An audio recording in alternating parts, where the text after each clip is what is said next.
بسم اللہ الرحمن الرحیم نحمده ونصلي ونسلم على رسوله الكريم اما بعد وعن ابي هريرة رضي الله تعالى عنه قال قال رسول الله صلى الله عليه وسلم ان الله كتب على ابن آدم حظه من الزنا أدرك ذلك لا محالة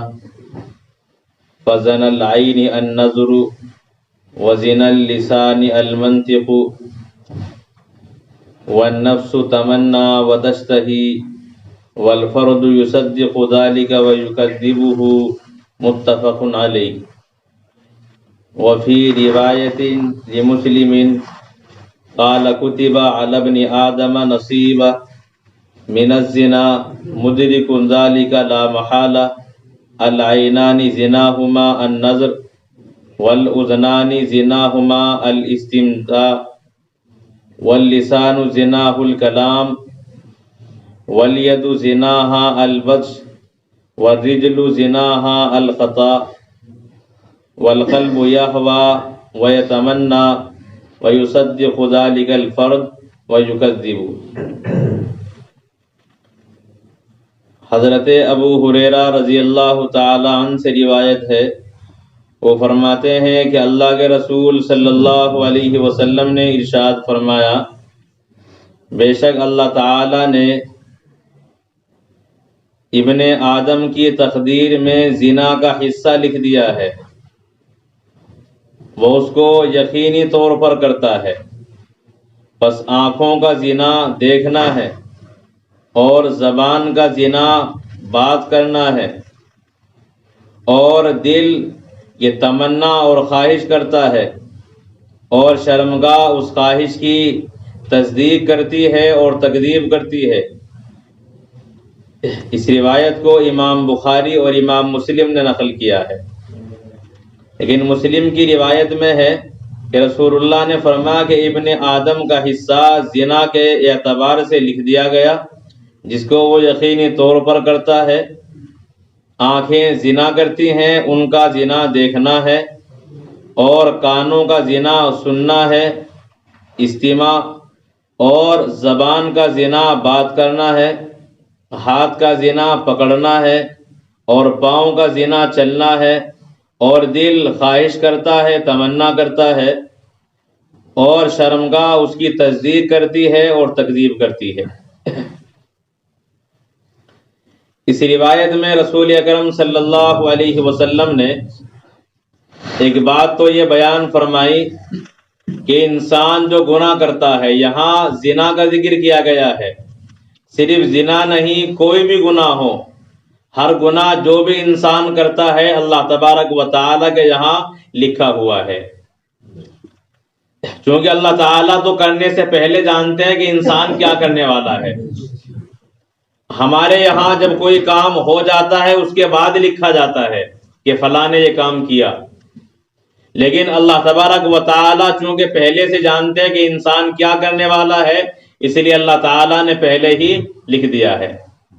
اور پھر جب انسان کر لیتا ہے اس کے بعد بھی اللہ تعالیٰ فرشتوں سے اس گناہ کو یا نیک عمل کو لکھواتے ہیں، جیسا کہ ہر انسان کے ساتھ فرشتے کرامن کاتبین موجود ہیں جو انسان کی ہر نقل و حرکت کو رجسٹر میں لکھتے رہتے ہیں۔ تو پہلے بھی لکھا ہوا ہے، لیکن عمل کرنے کے بعد بھی بارگاہ الہی کی جانب سے لکھوایا جاتا ہے۔ تو اس روایت میں فرماتا ہے کہ زنا کا جو حصہ جس انسان کے متعلق لکھا ہوا ہے وہ انسان ضرور زنا کرتا ہے، اور پھر زنا کی صورتیں مختلف ہوتی ہیں، اس کی کیفیت کو رسول اللہ صلی اللہ علیہ وسلم نے بیان کیا،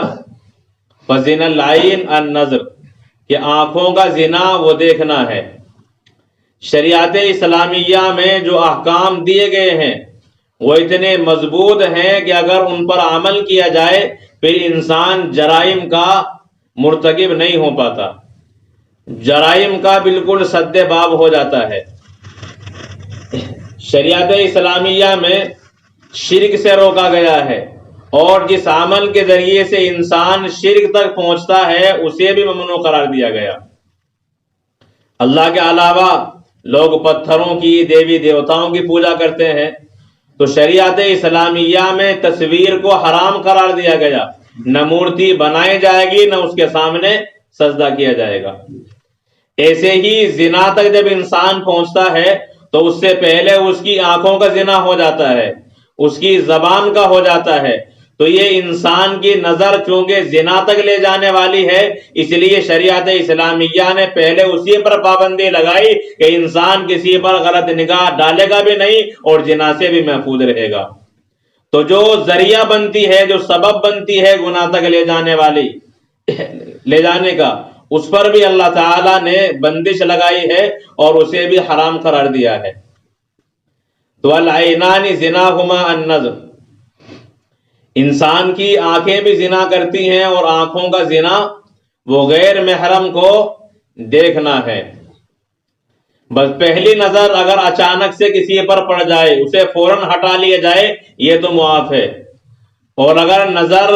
دوبارہ ڈالی جائے گی تو یہ دوسری مرتبہ کی نظر حرام ہوگی، یا پہلی مرتبہ نظر پڑے اور اس نظر کو آدمی جمع کر کے رکھے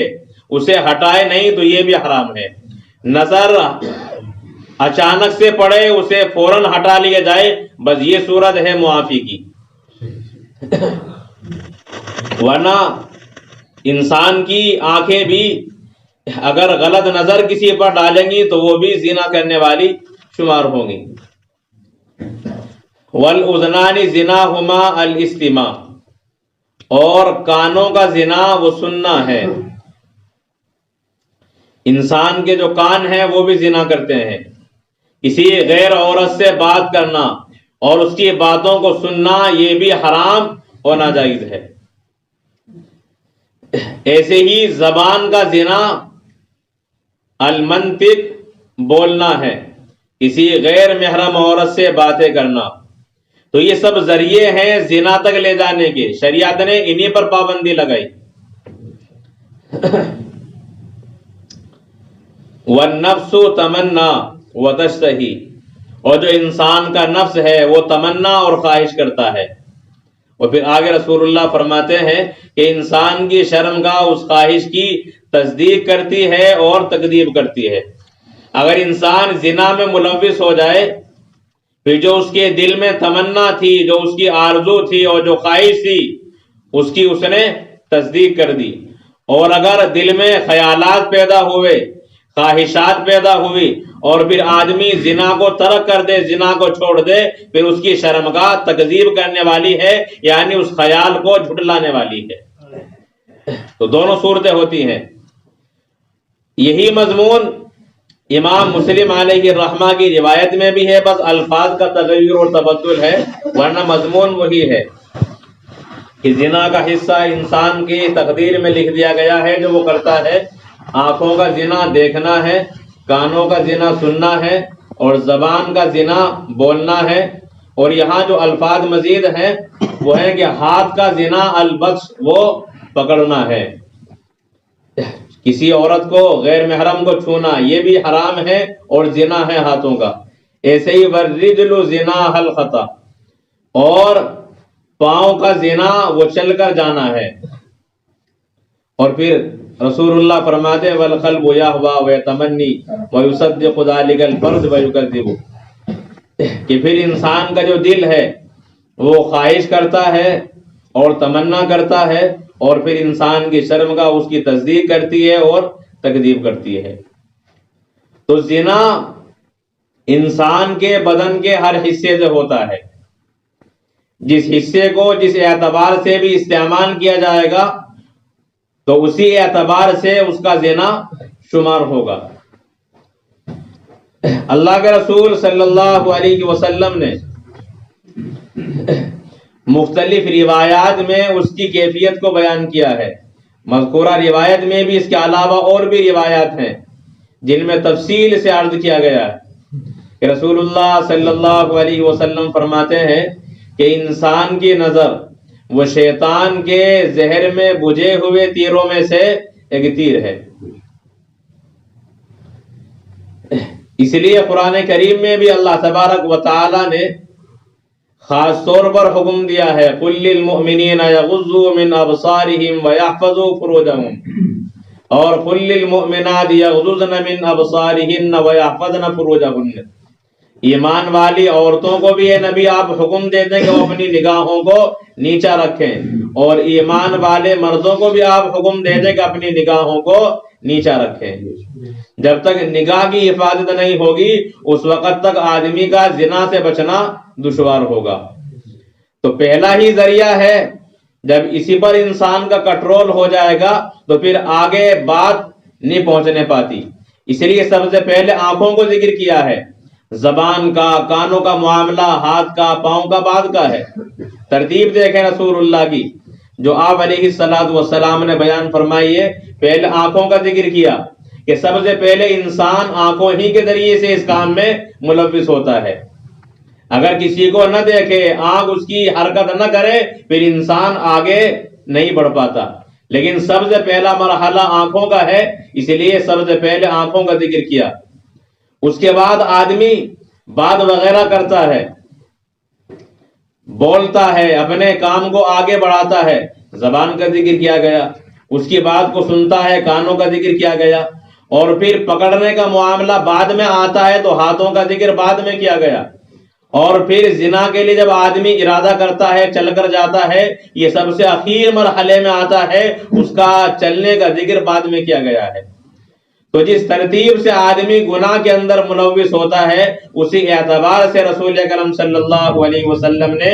انسان کے متعلق یہ الفاظ استعمال کیے ہیں کہ ہر اعتبار سے آدمی کو اپنے تمام اعضاء پر کنٹرول رکھنا چاہیے، ورنہ یہ انسان کو اس بڑے گناہ میں ملوث کرا سکتے ہیں جس کی سزا اللہ تعالیٰ نے بیان فرمائی کہ اگر شادی شدہ ہے اور زنا کرتا ہے تو اس آدمی کو جو سزا دی جائے گی وہ اتنی اذیت ناک ہے کہ اس انسان کو عام چوراہے پر لایا جائے اور لوگوں کی ایک جماعت وہاں موجود بھی ہو، اور پھر اس انسان کو پتھر مارے جائیں اور اتنے پتھر اس پر برسائے جائیں کہ اس آدمی کی زندگی ختم ہو جائے۔ جب تک وہ ہلاک نہیں ہوگا، اس کی موت واقع نہیں ہوگی، اس وقت تک اس شادی شدہ انسان کو جو زنا میں ملوث ہوتا ہے پتھر مارے جاتے رہیں گے۔ اور غیر شادی شدہ آدمی اگر ملوث ہو جاتا ہے تو اس کی سزا ہے 100 کوڑے، اور یہ سزا بھی اسے عام لوگوں کے سامنے دی جائے گی کہ مسلمانوں کی جماعت بھی وہاں موجود ہو تاکہ دیکھنے والوں کو بھی عبرت ہو۔ جب انسان کسی مجرم کو سزا میں دیکھتا ہے پھر اس انسان کی جرأت کم ہو جاتی ہے اور اس کے ارادے وہ زائل ہو جاتے ہیں، اسی لیے کہ اس نے اس مجرم کو سزا بھگتتے ہوئے دیکھا ہے، اس پر جو کیفیت گزری ہے اور اس مجرم پر جو حالات آئے ہیں، اس پر حد جاری کرنے کی وجہ سے، سزا دینے کی وجہ سے وہ منظر اس کی آنکھوں کے سامنے رہتا ہے تو آدمی خود کو بھی محفوظ کرنے کی کوشش کرتا ہے۔ بہرحال یہ تو دنیا کی سزا ہے، اور آخرت میں بھی اللہ تبارک و تعالی نے ان کی سزائیں متعین کی ہیں۔ اللہ کے رسول علیہ السلام فرماتے ہیں کہ میں جبریل امین کے ساتھ تھا، میں نے دیکھا ہے کہ ایک تندور ہے، نیچے سے کشادہ ہے اور اوپر سے اس کا منہ تنگ ہے، اور اس کے اندر آگ جلی ہوئی ہے جس میں ننگے مرد اور ننگی عورتیں موجود ہیں۔ اس میں جب وہ جوش آتا ہے تو لوگ اوپر ہو جاتے ہیں، لیکن اوپر چونکہ منہ تنگ ہوتا ہے اس لیے وہ باہر نہیں نکل پاتے، اور جیسے ہی آگ کی حرارت کچھ کم ہوتی ہے تو وہ نیچے چلے جاتے ہیں، پھر آگ کے اندر شعلہ سا اٹھتا ہے، پھر وہ اوپر آ جاتے ہیں۔ اللہ کے رسول فرماتے ہیں میں نے معلوم کیا کہ یہ کون لوگ ہیں اور یہ سزا انہیں کیوں دی جا رہی ہے، تو مجھے بتایا گیا کہ یہ وہ لوگ ہیں جو دنیا کے اندر زنا میں ملوث ہوا کرتے تھے، یہاں اللہ تبارک و تعالی نے آگ کے تنور میں ان لوگوں کو رکھا ہے اور یہ عذاب ان لوگوں کو برابر دیا جاتا رہے گا۔ تو اتنا سخت گناہ ہے زنا کا، اس لیے اللہ کے رسول علیہ السلام نے زنا تک لے جانے والے اسباب پر بھی پابندی لگائی ہے اور ان کو بھی زنا کے اندر شامل فرمایا ہے کہ آنکھ بھی، کان بھی، زبان بھی، پاؤں بھی، ہاتھ وغیرہ بھی زنا کرتے ہیں، تاکہ آدمی اپنے ان اعضاء کو محفوظ رکھے اور پھر آگے جو زنا کا سنگین جرم ہے اس سے بھی اس کی حفاظت ہو سکے۔ بہرحال یہ متفق علیہ روایت ہے، امام بخاری نے بھی اسے نقل کیا ہے اور امام مسلم علیہ الرحمہ نے بھی اسے نقل فرمایا ہے۔ اللہ عمل کی توفیق عنایت فرمائے، ہر گناہ سے بچنے کی توفیق عنایت فرمائے۔ اللہ بحمدہ ونشہد ان لا الہ الا انت نستغفرک ونتوب الیک۔ سبحان ربک رب العزۃ عما یصفون،